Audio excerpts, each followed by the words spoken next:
한혜라가 친자관계 부인 서류에 도장을 찍는 걸 차정원이 문틈으로 봐버렸는데요. 그 순간 공난숙이 먼저 입술을 비틀더니 딱 잘라 말했어요.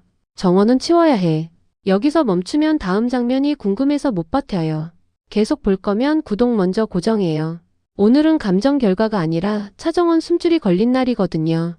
사실 그 장면이 터지기 전날 밤부터 한혜라는 이미 목이 졸리고 있었어요. 대학 시절 첫사랑이었던 진태석이 다시 나타났을 때 혜라는 그 재회를 운명처럼 붙잡고 싶었는데요. 진태석은 손을 잡고 다정하게 말하는 척하면서도 손끝으로 혜라를 놓아주질 않더라고요. 당신 나 믿지? 그럼 도장만 찍어. 차정원은 건드리지 않을게.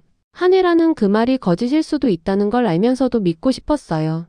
믿지 않으면 지금까지의 선택이 한꺼번에 무너질 것 같았거든요. 혜라가 떨리는 목소리로 물었어요. 정말 정원은 안 건드려? 진태석은 미소로 대답했는데요. 당연하지. 당신 딸이잖아. 그러니까 당신이 끊어. 당신이 끊어야 내가 멈춰. 그 말은 위로가 아니라 조건이었고 혜라는 그 조건을 삼켜버렸어요. 입에서 조건이 튀어나온 사실이 혜라를 더 비참하게 만들었는데도요. 그 밤 이후 한혜라는 잠을 거의 못 잤는데요.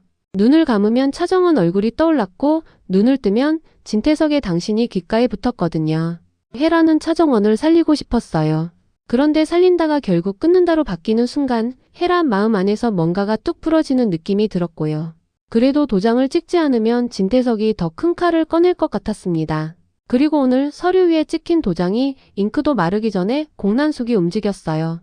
공난숙은 누구보다 빨랐고 누구보다 차가웠습니다. 공난숙은 문 쪽으로 시선을 던지며 짧게 불렀어요. 영채야. 문이 조용히 열리고 주영채가 들어왔는데요. 주영채는 공난숙의 양딸이었고 공난숙이 가족이라는 말을 꺼낼 때마다 그 말을 현실로 만들어주던 사람이었어요.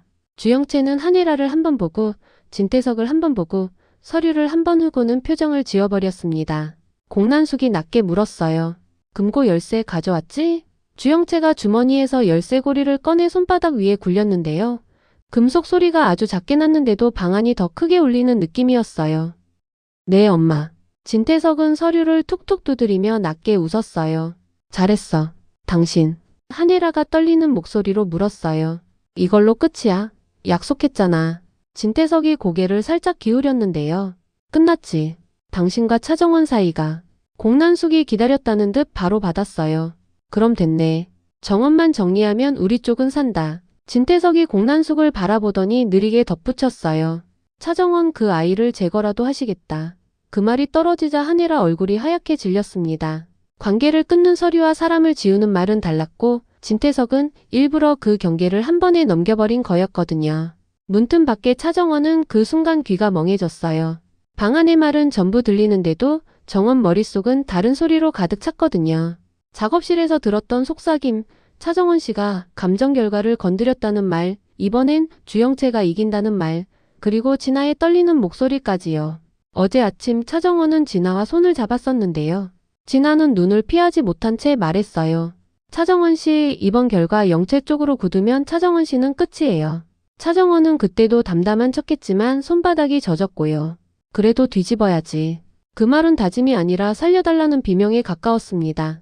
차정원은 문틈에 기대 숨을 고르려 했는데 목이 잠겨서 공기만 삼키게 되더라고요. 서류 맨 위엔 친자관계 부인이라는 제목이 박혀 있었고 그 아래로 상속 포기, 접근 금지 같은 단어가 줄줄이 이어져 있었어요. 도장 옆에 적힌 이름은 한혜라였고요. 한혜라는 고개를 못 들었어요.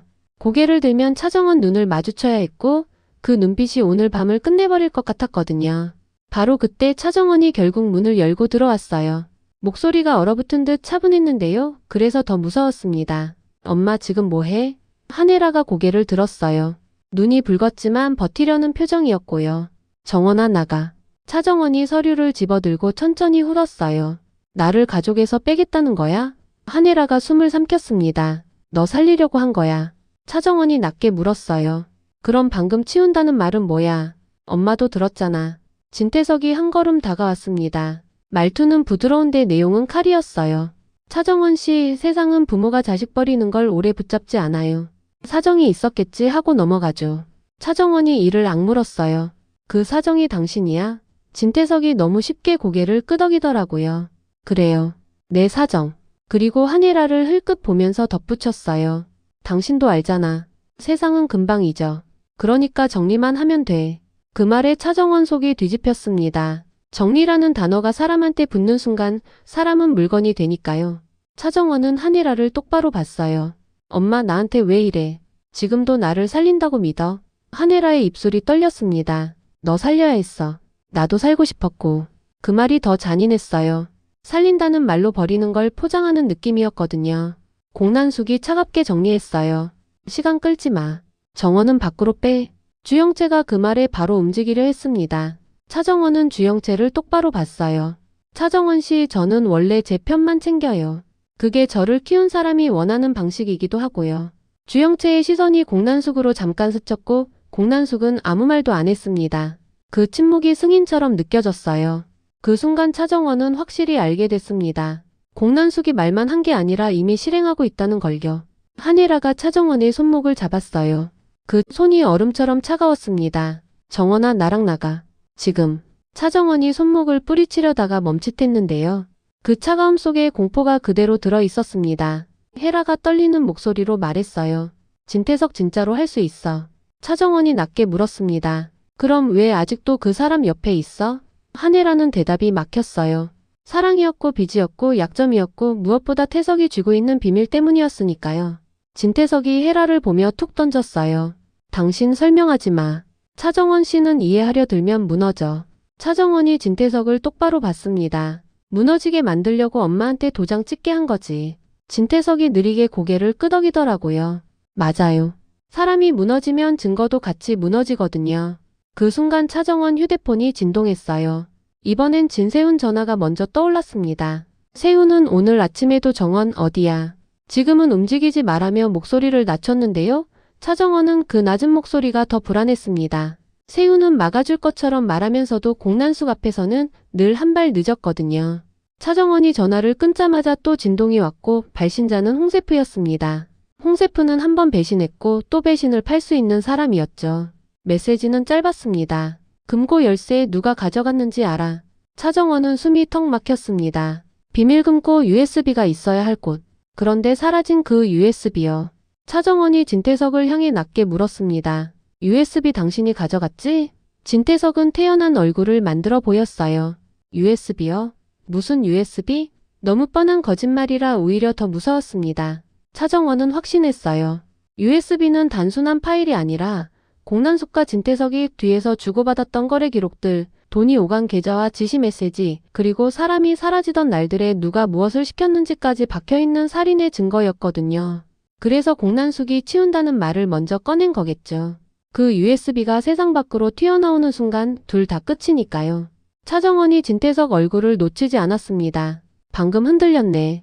진태석의 미소가 정말 잠깐 흔들렸어요. 아주 찰나였는데요. 그 틈이 차정원에게는 목줄처럼 보였습니다. USB가 태석을 찌를 수 있는 유일한 칼날이라는 뜻이었거든요. 진태석이 다시 미소를 고치며 말했어요. 차정원 씨, 당신이 뭘 믿고 버티는지 모르겠는데 믿음은 늘 늦어요.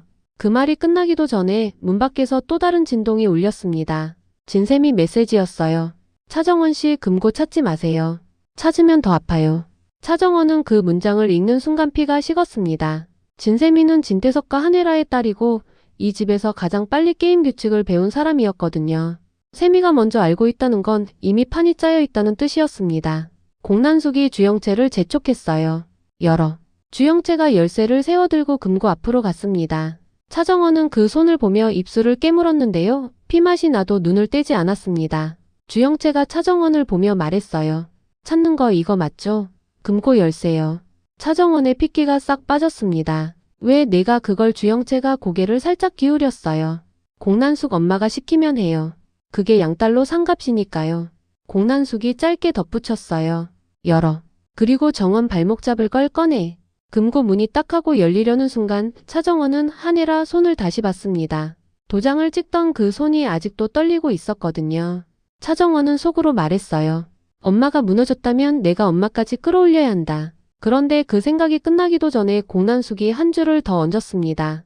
영채야, 안에 있는 거 확인하고 바로 치워. 주영채가 네 하고 대답하는데요. 그 대답이 너무 담담해서 차정원 등이 서늘해졌습니다. 그리고 금고가 열렸습니다. 차정원이 기대한 USB는 없었고요. 대신 봉투 하나가 딱 놓여 있었는데요. 겉면에 차정원 이름이 찍혀 있었습니다. 주영채가 봉투를 들어 차정원 앞에 흔들었어요. 차정원 씨 USB 찾는 거죠? 근데 세상은요, 증거보다 결론이 먼저예요. 봉투를 열자 나온 건 감정 결과 요약본, 조작된 계좌 캡처, 그리고 기밀 유출이라는 제목이었습니다. 차정원은 숨이 멎었습니다. 증거를 찾으러 왔는데 본인이 증거가 되어버리는 판이 열린 거였으니까요. 진태석이 미소를 지으며 속삭였어요. 이제 선택해요, 차정원 씨. 억울해할 시간도 없이.